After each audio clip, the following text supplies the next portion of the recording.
Yeah. Well, you got them out early today. Just as you get closer, how did today go? Well, today was probably our best practice for fall camp. I thought we had a very high level of great execution on both sides of the ball, great intensity and enthusiasm.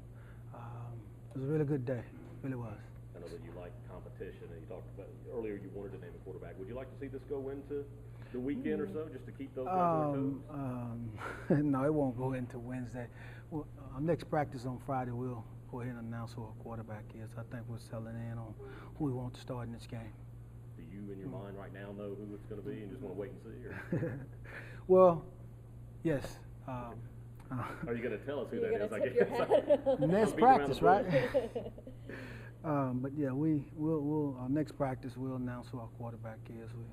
Again, we've settled in on who that guy is. Both guys looked extremely good today. I was proud of the way that they engineered our offense and kind of kept the guys focused on the task at hand. In every situation that we practiced today, I thought they were sharp in their decision making and their throws. So it was a good day. Can you talk about what your two finalists bring to the table? Well, again, it's based on three things I've been saying all along. One is being able to manage our offense. Two, their decision making, and three, their productivity. Over camp throughout the course of camp. So, on one hand, you've seen Andy Sumlin. He's been somewhat inconsistent, but again, you look at him today. That's the guy we need out there on game day. And you've seen a young guy. And Taylor Reed, who has gradually gotten better and truly, opened our eyes to some things. So right now I'm happy with both guys. Again, I think both guys are very capable of leading this offense. Is there a chance you could do like last year and have two guys? We're going to start one and just kind of go from there. You want a guy to be able to say that this is his team, but in a situation that if a guy's struggling and not giving us what we won't hesitate to put the other guy in. Do you want to see the number two guy get some playing time at all if an opportunity presents itself on Thursday? I want to see the number one guy engineer our offense to victory. That's the ideal situation. I don't want to think beyond that. Was this was the last day of fall camp, right? Or was it? Well, Friday actually starts game week, but this is, in my mind, fall camp will be up until September 1st because we have time, and that's a good thing. They hadn't started our 20-hour clock yet, and so it's good to be able to have some luxury in terms of practice time. Are you pretty happy with as far as the progress that you've made in the last couple weeks? I have. Sometimes you've seen the inconsistencies that may have frustrated you. But again, to see it level off today, and if we can take this forward and continue to spit and polish our game plan for our first opponent, it'd be awesome.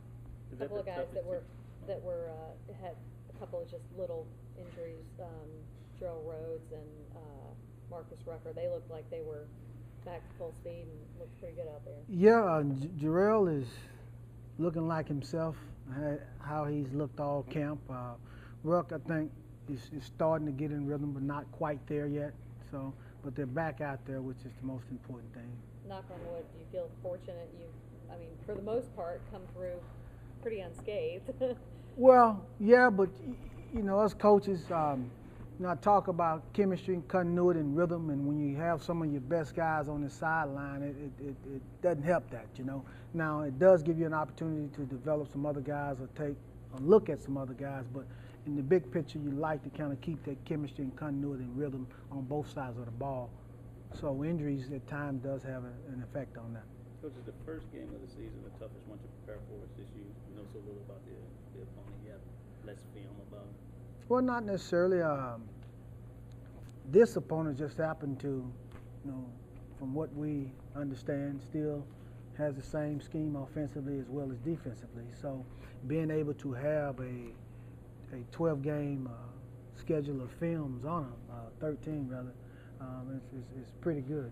And then we have the luxury of time to truly be able to dissect what they do in every situation. So I like the fact that we got an opportunity to develop a game plan just based on time and being able to correct some things and put some other things in and throw some things out. So that's a good thing.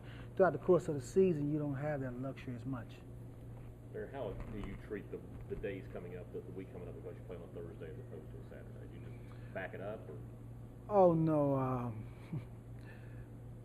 Friday we'll treat that as a Tuesday practice, and Saturday we'll treat that as a Wednesday practice, and then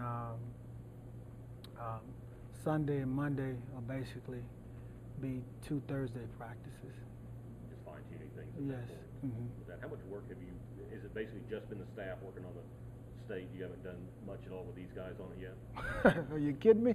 Well, I don't know if you're still going through camp. Yes, we've been working on those guys since Monday. So actually, we got a pretty good grasp on what they're doing offensively, defensively, as well as special teams. So now, as you come back on Friday, you're able to just continue to again just spit and polish your game plan, fine tune it, and get ready for the first. Can you talk about your linebacker situation? Because I know that you lost a couple of big guys in Jamon and Winston.